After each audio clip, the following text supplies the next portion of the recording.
Amen. La grâce de Jésus notre Seigneur, l'amour de Dieu le Père et la communion de l'Esprit Saint soient toujours avec vous. Et avec votre esprit. Voilà, chers paroissiens des secteurs pastoraux Castelnau et Margot, cette dernière messe de cette année liturgique sera retransmise en différé et nous avons la joie d'accueillir comme célébrant le Père Émeric. Le Père Émeric est le modérateur de la Société Saint-Jean-Marie Vianney, des prêtres diocésains qui vivent à l'image du curé d'Ars, l'image du Christ par le curé d'Ars, on peut dire comme ça. Et donc il nous a visités puisque nous-mêmes nous cheminons dans cette société-là. Et vous le savez, ces vacances nous étions en retraite. Il nous a visités pendant cette période. Nous avons choisi de lui donner cette possibilité, de lui donner de vous partager ce qu'il a de plus profond. Et donc, à travers cette messe s'ouvre aussi, tant que nous ne pouvons pas nous voir, cette possibilité d'avoir toutes les messes en direct chaque dimanche. Voilà. Un grand merci, Père Christ. Merci aussi au Père François. Merci aux membres de la communauté qui est rassemblée ici pour chanter. Et je pense aussi à travers les ondes, à travers les réseaux sociaux qui permettent de communier, une communion spirituelle aujourd'hui pour cette belle fête liturgique qui est la fête du Christ roi de l'univers. Ainsi s'achève, comme l'a très bien dit la Christ, cette année liturgique comme un point d'orgue pour nous faire entrer de plein pied dans un nouveau temps qu'on appelle le temps de l'Avent, 4 semaines qui vont nous préparer à célébrer la fête de la Nativité et surtout à nous préparer au dernier avènement de Jésus quand il reviendra dans sa gloire. C'est pour ça que nous chantons dimanche après dimanche, Maranatha, viens Seigneur Jésus, nous t'attendons. Nous sommes dans cette attente messianique, le retour de Christ dans sa gloire. Et c'est pour cela que nous le proclamons aujourd'hui comme le Christ roi de l'univers. Le Christ doit régner sur nos cœurs, sur nos intelligences, sur nos corps, comme dira Postrimas lors de la promulgation en 1925 par le Père promulguera ce dogme, et surtout cette fête. Simplement au début de notre célébration, reconnaissons-nous pécheurs, implorons le pardon et la miséricorde de Dieu.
Gloria, Gloria, in excelsis Deo.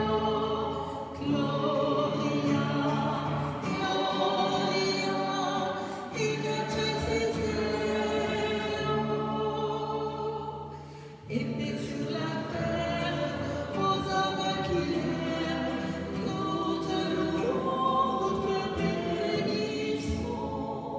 Nous t'adorons, nous te glorifions, nous te rendons grâce pour ton immense gloire.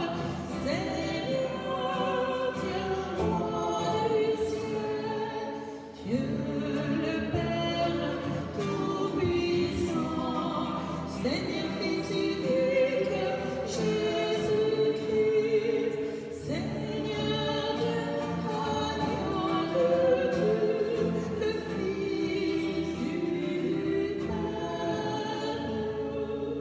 Toi qui enlèves le péché du monde, prends pitié de nous. Toi qui enlèves le péché du monde, reçois notre prière. Toi qui es assis à la droite du Père, prends pitié de nous. Car toi seul es saint, toi seul es Seigneur, toi seul est le Très-Haut. Jésus-Christ, avec le Saint-Esprit, dans la gloire de Dieu le Père. Amen. Gloria, Gloria, in excelsis Deo. Gloria, Gloria, in excelsis Deo.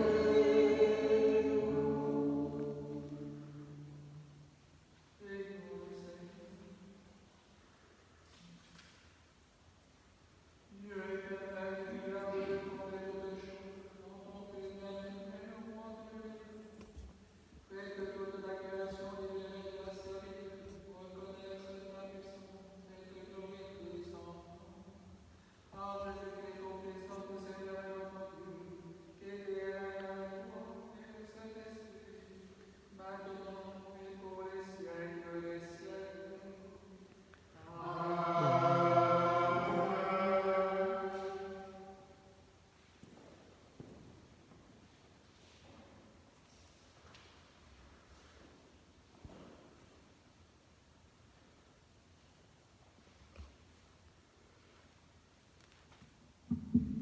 Lecture du livre du prophète Ézéchiel.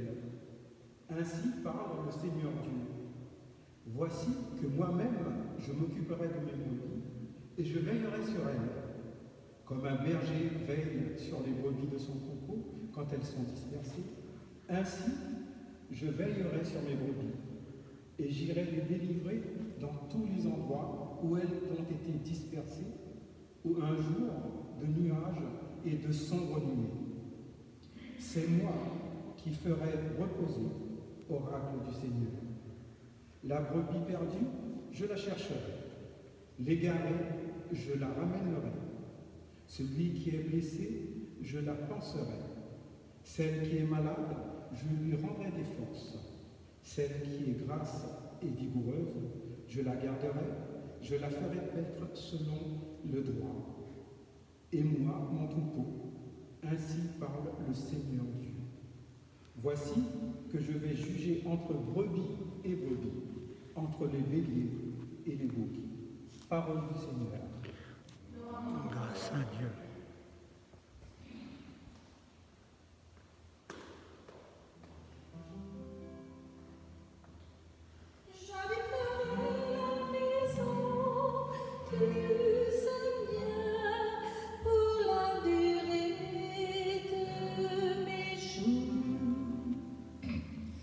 J'habiterai la maison du Seigneur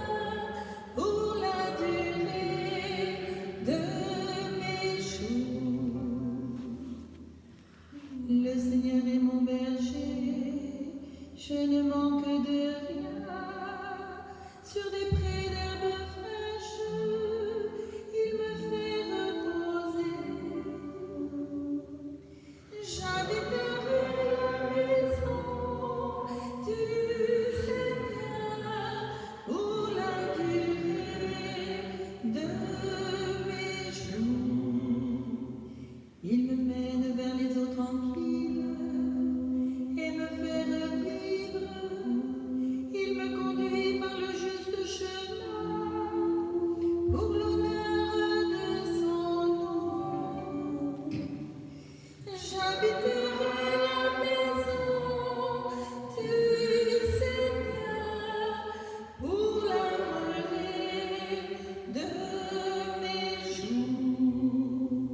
Si je traverse les ravins de la mort, je ne crains aucun mal, car tu es avec moi. Ton bâton me guide et me rassure.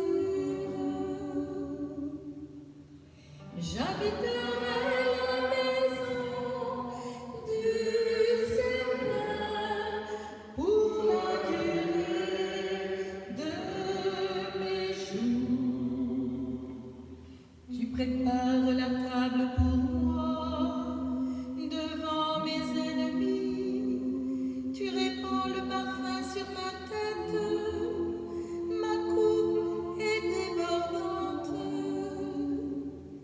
J'habiterai la maison du Seigneur pour la durée de mes jours. Grâce et bonheur m'accompagnent tous les jours de ma vie. J'habiterai la maison du Seigneur pour la durée de mes jours. J'habiterai la maison du Seigneur pour la durée de mes jours.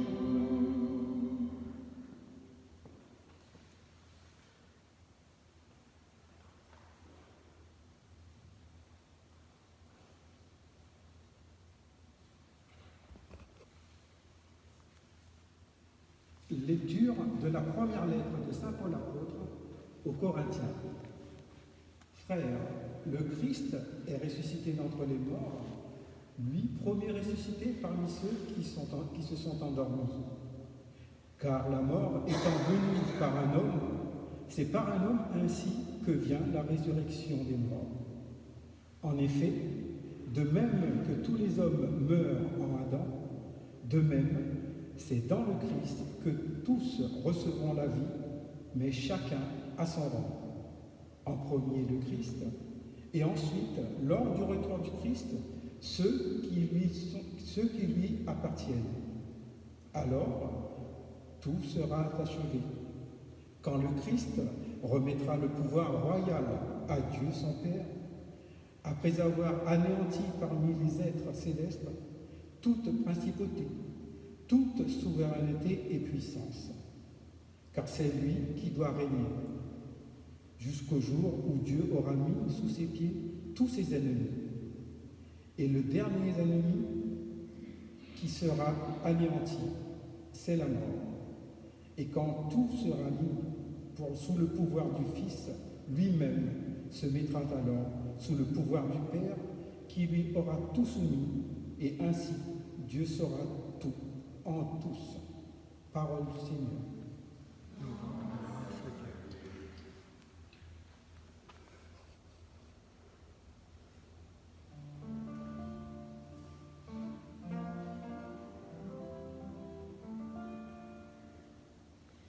Alléluia, Alléluia, Alléluia, Alléluia, Alléluia, Alléluia.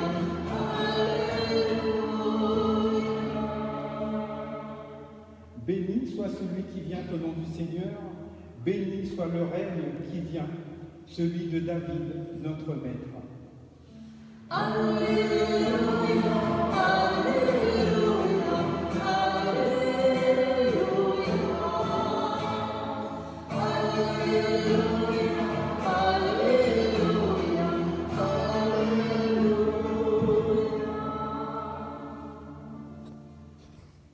Le Seigneur soit avec vous.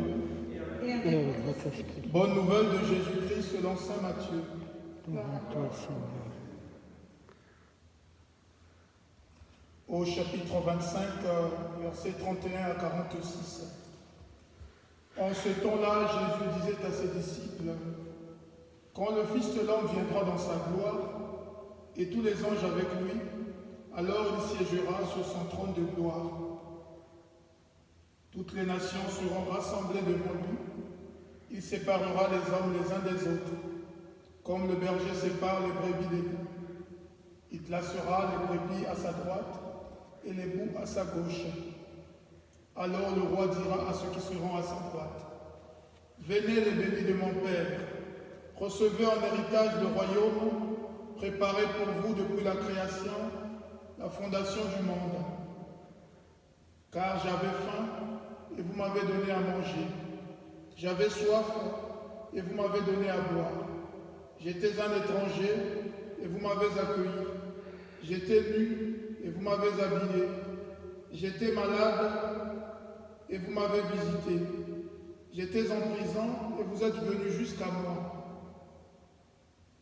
Alors les Juifs lui répondront, « Seigneur, quand est-ce que nous t'avons vu? Tu avais donc faim et nous t'avons nourri. Tu avais soif et nous t'avons donné à boire. Tu étais un étranger et nous t'avons accueilli. Tu étais nu et nous t'avons habillé. Tu étais malade ou en prison. Quand sommes-nous venus jusqu'à toi? » Et le roi leur répondra, « Amen, je vous le dis. Chaque fois que vous l'avez fait à l'un de ces plus petits de mes frères, c'est à moi que vous l'avez fait. » Alors il dira à ceux qui seront à sa gauche, « Allez-vous-en loin de moi, vous les maudits, dans le feu éternel préparé pour le diable et ses anges. Car j'avais faim et vous ne m'avez pas donné à manger. J'avais soif, vous ne m'avez pas donné à boire. J'étais un étranger, vous ne m'avez pas accueilli. J'étais nu, vous ne m'avez pas habillé.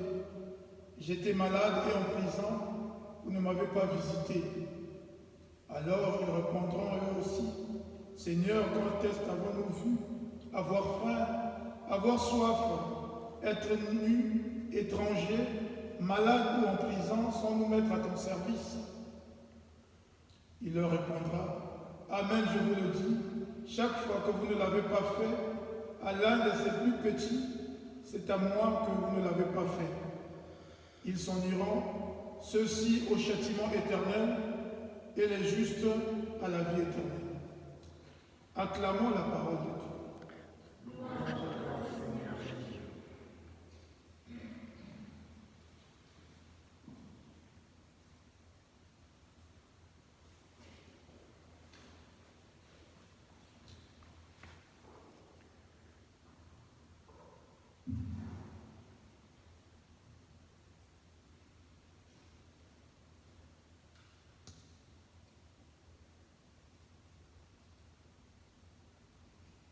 C'est donc le pape Pie XI qui a institué en 1925 cette belle fête du Christ, roi de l'univers. Si cette solennité est récente à l'échelle de l'histoire de l'Église, l'affirmation de la royauté de Jésus n'est pas récente. Ce n'est pas une vérité secondaire à la foi chrétienne. Loin d'être marginale, elle est au cœur de l'enseignement de Jésus, qui ne cesse de proclamer à travers l'Évangile « Le règne de Dieu est tout proche. Le règne de Dieu est tout proche. Le règne de Dieu est parmi nous. » Le pape Benoît XVI disait il y a quelques années dans ce beau livre « Jésus de Nazareth », il n'hésita pas à dire que le royaume est le message central de tout l'Évangile. Le royaume est le message central de tout l'Évangile.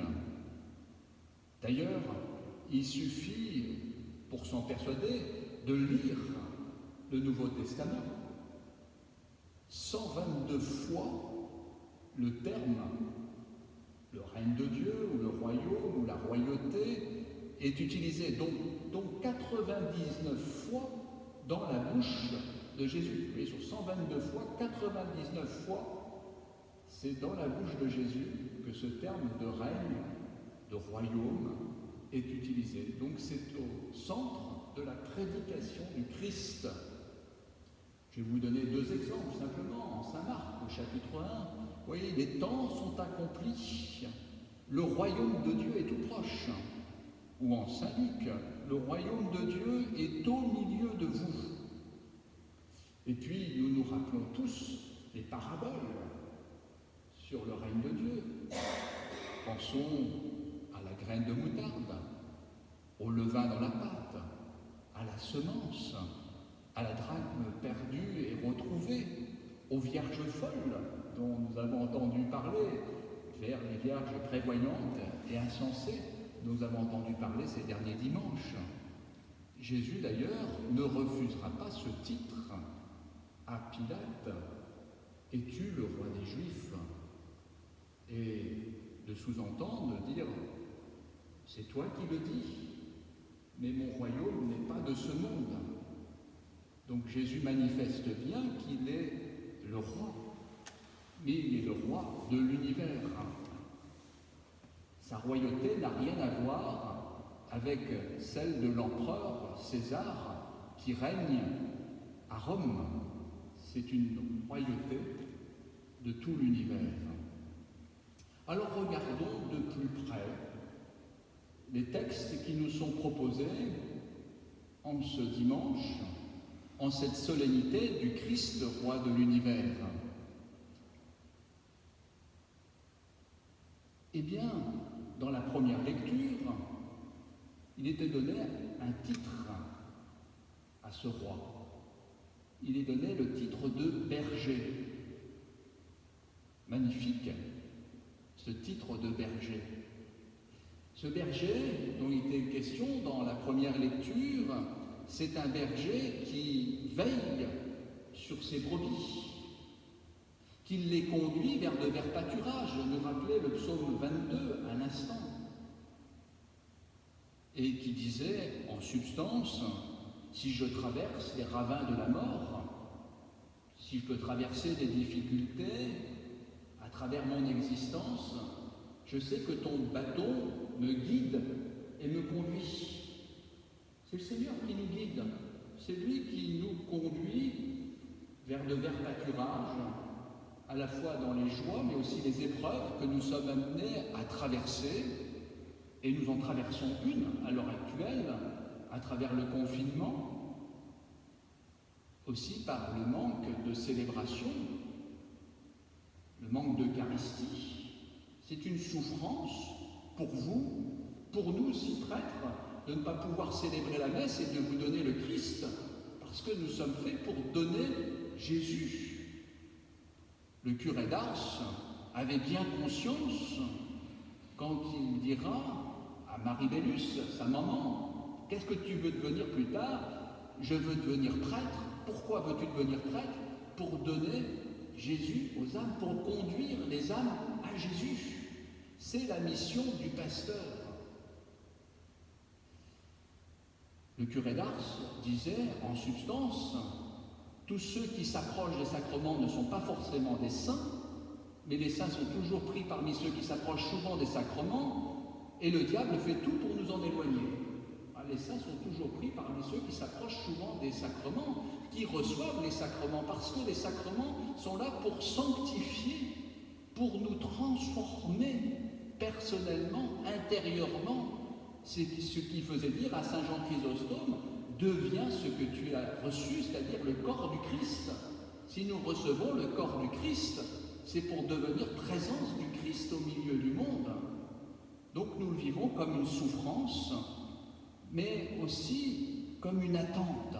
Et nous sommes dans cette attente du retour de la messe pour pouvoir nous sanctifier, parce que nous prenons bien conscience que les réseaux sociaux, même si nous sommes dans une communion de désirs,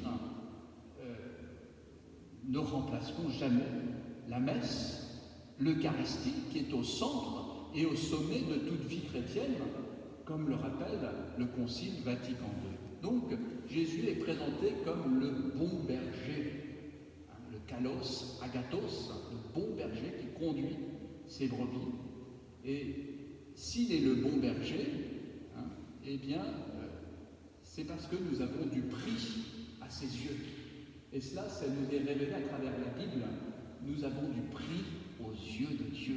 Et pourquoi nous avons du prix aux yeux de Dieu? Parce que nous avons été créés à l'image et à la ressemblance de Dieu. Il suffit de se rappeler le psaume numéro 8. Qu'est-ce que l'homme? Pour que tu l'aies fait ainsi, tu l'as voulu un peu moindre qu'un Dieu, le couronnant de gloire et d'honneur. Tu as mis toutes choses sous ses pieds. Il nous a couronnés de gloire et d'honneur. Nous sommes faits pour la gloire de Dieu. Voilà, dira aussi saint Irénée. Voilà, Jésus, il nous est présenté donc cette figure messianique comme le bon berger dans la première lecture. Et puis dans la deuxième lecture, ce qui était intéressant, dans cette lettre de saint Paul aux Corinthiens, il nous disait en substance, eh bien, il se présentait comme le nouvel Adam. Si le péché a abondé par le premier Adam, la grâce a surabondé par le nouvel Adam qui est le Christ. Si la mort est arrivée par le premier Adam, la résurrection est arrivée par le nouvel Adam. Et ça veut dire que dans le nouvel Adam, c'est-à-dire dans le Christ, nous ressusciterons. Il est la condition même de notre propre résurrection. Et c'est pour ça qu'un jour nous pourrons partager sa gloire et vivre dans cette vision béatifique. Nous pourrons le voir face à face et entrer dans sa lumière. Et chaque dimanche, en participant à l'Eucharistie, nous participons au mystère de sa résurrection. Nous participons au mystère de sa résurrection. Et enfin, eh bien, dans l'Évangile, il nous est présenté comme le Fils de l'homme. Le Fils de l'homme. Le Fils de l'homme, c'est une expression qui revient 80 fois dans le Nouveau Testament. La première fois que nous le retrouvons déjà dans l'Ancien Testament, c'est dans le livre de Daniel. Puis dans le livre d'Ézéchiel, comme une figure messianique, comme un prophète. Il est désigné comme un prophète. Et Jésus est le nouveau prophète. Il accomplit l'histoire d'Israël. Il est l'accomplissement de toute l'alliance, de tout le mystère d'Israël. Nous avons l'accomplissement en lui, l'accomplissement de l'histoire d'Israël. Voilà. Et donc, il nous est dit en substance, quand le Fils de l'homme viendra, il viendra juger le monde. Il viendra juger le monde. Non pas d'une manière aléatoire, un peu comme à la roulette russe, mais d'une manière rationnelle.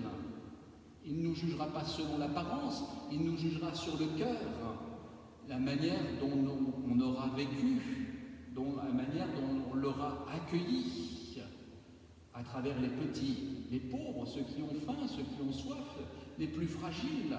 J'avais faim, vous m'avez donné à manger, j'avais soif, vous m'avez donné à boire. J'étais nu, vous m'avez habillé, j'étais malade, vous m'avez visité. Amen. À chaque fois que vous l'avez fait à l'un de ces petits, c'est à moi que vous l'avez fait. Donc, nous serons jugés, c'est saint Jean qui nous le dit, nous serons jugés sur l'amour qu'on aura mis dans notre vie. Voilà. Et donc, nous avons à vivre de cette royauté du Christ. Nous avons à vivre de cette royauté du Christ. Il faut que le Christ règne sur notre intelligence. Notre intelligence, nous devons la mettre au service de notre foi. Nous devons vivre à l'école du Christ, doux et humble de cœur. Donc il doit régner sur notre intelligence et donc nous devons l'accueillir chaque jour avec notre intelligence. il faut qu'il règne aussi sur nos cœurs. Sur nos cœurs, notre cœur, il est fait pour aimer. Et donc notre amour doit être un amour de charité. Un amour de charité semblable à celui du Christ. Nous ne pouvons pas dissocier notre vie de foi de notre vie de charité. Jésus le dit très bien, car nul ne peut aimer Dieu qu'il ne voit pas quand il n'aime pas son prochain avec qui il vit tous les jours. Voilà, donc il doit régner sur notre intelligence, en mettant notre intelligence au service de notre foi, en mettant aussi notre intelligence et notre foi au service de la charité, car la plus grande des vertus, c'est la charité, qui demeurera, nous dit saint Paul, et puis il doit régner aussi sur nos vies. D'abord dans notre vie spirituelle, Dieu doit avoir la première place. Sainte Jeanne d'Arc disait Dieu premier servi. Je voudrais vous raconter simplement une anecdote.